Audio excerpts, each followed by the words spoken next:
నమస్తే, welcome to our voice. నేను journalist నవత. యుద్ధం ఇంకాస్త కొనసాగి ఉంటే పీఓకే భారత్లో విలీనం అయ్యేదా?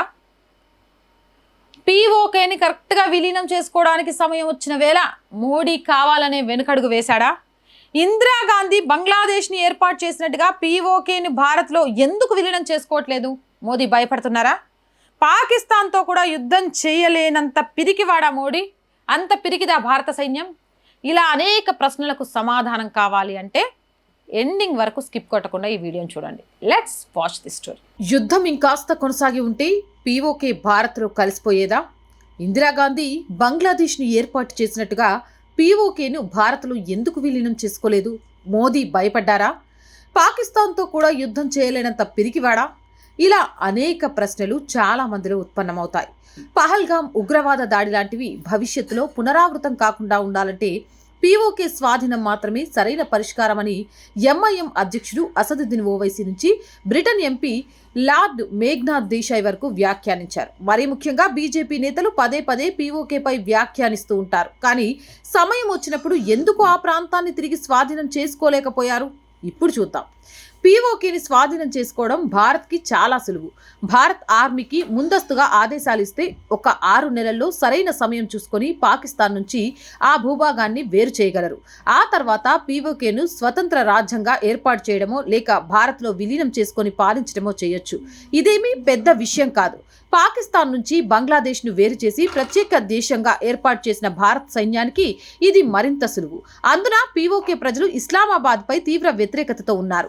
తమ ప్రాంత సహజ ఖనిజ వనరులు అనుకూలమైన ప్రాంతమైన తమకు ఆ ఫలాలు దక్కడం లేదని పీఓకే ప్రజలు వాపోతున్నారు. తమ ఖనిజ వనరుల్ని ఇస్లామాబాద్కు తరలిస్తున్నారని, అక్కడి నుంచి ఆ నిధులు పంజాబ్ ప్రావిన్స్కు దారిమల్లుతున్నాయని భావిస్తున్నారు.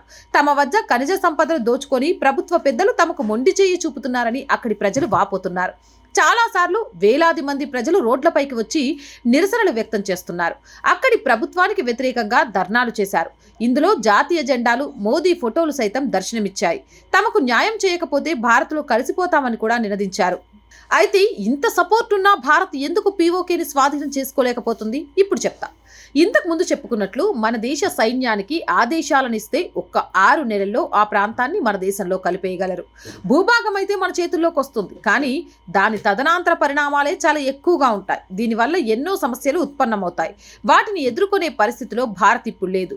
ప్రస్తుతం భారత్లో ఉన్న జమ్మూ కాశ్మీర్తోనే మనకు చాలా సమస్య ఏర్పడుతుంది. జమ్మూ కాశ్మీర్ ముమ్మాటికి భారత్దే. అక్కడి ప్రజలందరూ మనవాళ్లే. కానీ గడిచిన 70 ఏళ్లుగా అక్కడ ఇన్ఫర్మేషన్ వార్ ముమ్మరంగా నడిచింది. మన దేశాన్ని ఎక్కువ రోజులు పాలించిన కాంగ్రెస్ పార్టీకి ఇందులో 50% భాగం ఉంది. అక్కడ ఉగ్రవాదం పెచ్చురిల్లడానికి కారణమైన ఆర్టికల్ 370ని సృష్టించింది కాంగ్రెస్ పార్టీని. ఈ ఒక్క ఆర్టికల్ వల్ల ఇప్పటికీ అక్కడి ప్రజల్లో ఉగ్రవాదం పట్ల సానుకూలత ఉంది. అందరూ అని చెప్పలేం, కానీ చాలా మందిలో ఉగ్రవాద అనుకూలులు ఉన్నారు. పహల్గామ్ ఉగ్రవాద దాడి కూడా స్థానికుల సహకారంతోనే జరిగిందన్నది సుస్పష్టం. ఇంకా ఉగ్రవాద సానుకూలులు అనేక మందే ఉన్నారు. జమ్మూ కాశ్మీర్ అనే ప్రాంతానికి ట్రీట్మెంట్ ఇప్పుడే మొదలైంది. ఇది పూర్తి కావడానికి కనీసం 2 దశాబ్దాల పట్టే అవకాశం ఉంది. ఇన్నాళ్ళు భారత్లో ఉన్న ప్రాంతం విషయంలో ఇంత జరిగితే ఇక పాకిస్తాన్లో ఉన్న ప్రాంతానికి ట్రీట్మెంట్ జరగాలంటే ఎంత సమయం పడుతుందో ఆలోచించవచ్చు. ఒకవేళ అందరూ అనుకున్నట్టుగా ఇప్పటికిప్పుడు పీఓకేని స్వాధీనం చేసుకుంటే చాలా పరిణామాలే ఎదురవుతాయి. అక్కడ ఉన్న ప్రజలతో మొదటి సమస్య ఏర్పడుతుంది. అనధికారిక లెక్కల ప్రకారం పీఓకే జనాభా 54 లక్షలు. వీరంతా ముస్లింలే. అందులోనూ కరడుగట్టిన ఉగ్రవాద భావాలున్నవారు వీరిలో అధికంగా ఉంటారు. పాకిస్తాన్లో ఇన్నాళ్ళు ఉగ్రవాదమే నేర్పారు. అక్కడి పాఠశాలల్లో చదివించేది విద్య కాదు, మూర్ఖత్వం, మత మౌఢత్వం.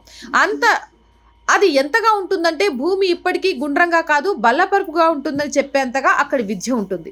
అలాంటి మత మౌఢ్యంతో పెరిగిన వారు మన దేశానికి అనుకూలంగా అభివృద్ధిలో భాగమవుతారా అన్నది 100% సందేహమే. ఒక్క పట్టాన చెప్పాలంటే అది కుదరదేమో. దీనికి ప్రస్తుతం భారత్ వద్ద ఒకే ఒక్క పరిష్కారం ఉంది. మొదటిగా భారత్ వద్ద ఉన్న జమ్మూ కాశ్మీర్ భూభాగంలో ట్రీట్మెంట్ పూర్తయితే అక్కడ అభివృద్ధిని చూసి పీఓకేలో ఉన్న ప్రజల్లో మార్పు మొదలవుతుంది. అందుకు కనీసం మరో 40 ఏళ్ల సమయం పట్టే అవకాశం ఉంది. అప్పటి వరకు పీఓకేను ముట్టుకోకపోవడమే మేలంటారు విశ్లేషకులు. అలా కాదని యుద్ధపు ఆలోచనలతో మూర్ఖంగా పీఓకేను ఆక్రమించుకుంటే అది జాతీయ భద్రతకి పెను ప్రమాదంగా మారే అవకాశం ఉంది. ఆ ప్రాంతాన్ని భారత్లో కలిపేసుకుంటే వారికి భారత వీసాలు అందుతాయి. స్థాయి. అప్పుడు 50 లక్షల మంది పాకిస్తానీలను భారత్లోకి ఆహ్వానించినట్లవుతుంది. ఒక రకంగా చెప్పాలంటే తక్కువలో తక్కువ లక్షల మంది ఉగ్రవాదులను మన దేశంలో రెడ్ కార్పెట్ పరిచి మరీ ఆహ్వానించడమే. ఇదే జరిగితే దేశ జాతీయ భద్రతకు పెను ప్రమాదం ఏర్పడి ఉగ్రవాద దాడులతో అల్లకల్లోలం అవుతుంది. అందుకే పీఓకే విషయంలో ఇంకాస్త వేచి చూసే ధోరణిని అవలంబించడమే మేలు. ఇదే ప్రస్తుతం మోదీ చేస్తున్నారు. మరి ఈ వీడియోపై మీ అభిప్రాయం కామెంట్ సెక్షన్లో పెట్టండి. సో చూశారు కదా, రాబోయే ప్రమాదాన్ని ముందుగానే ఊహించి ఏ సమయానికి ఏమి చేయాలో ఆ విధంగానే చేస్తే యోధులుగా ప్రపంచ చరిత్రలో నిలిచిపోతూ ఉంటారు. డామ్ షూర్ మోదీ గారు ప్రపంచ చరిత్రలో ఒక యోధుడిగా నిలిచిపోవడం ఖాయం. మరి మీలో ఉన్న అనేక సందేహాలకు ఈ వీడియో ద్వారా నివృత్తి అయిందనుకుంటున్నాను. Stay with us. చాలామంది వీడియోస్ చూస్తున్నారు, సబ్స్క్రైబ్ చేయడం మర్చిపోతున్నారు. Please subscribe our channel. మీరు చేసే ఒక్కొక్క సబ్స్క్రిప్షన్ మన ఛానల్ యొక్క కుటుంబాన్ని పెంచుతుంది. అలాగే కంటెంట్ బాగుంది అనిపిస్తే లైక్ చేయండి, షేర్ చేయండి. అలాగే ఆర్థికంగా మీ అందరి సపోర్ట్ ఆర్ వాయిస్కి చాలా చాలా అవసరం. మీరు చేసే చిన్న సహాయం కూడా ఛానల్ని నిలబెట్టుకోవడానికి మేము పడుతున్న తపనకు సాకారం అందేలా చేస్తుంది.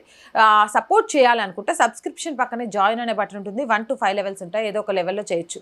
లేదా స్క్రీన్ మీద గూగుల్ పే, ఫోన్పేతో పాటు అకౌంట్ డీటెయిల్స్ ఉన్నాయి. ఆ విధంగానైనా సహాయం చేయొచ్చు. ఇక వ్యాపార ప్రకటనల కోసం 8328500576 నెంబర్ని సంప్రదించండి. ప్రజా సమస్య ఏదైనా మీ గొంతుకను మా గొంతుకుగా వినిపిస్తాం. 8328500576 నెంబర్కి వాట్సాప్ ద్వారా తెలియజేయండి. జై హింద్, జై భారత్.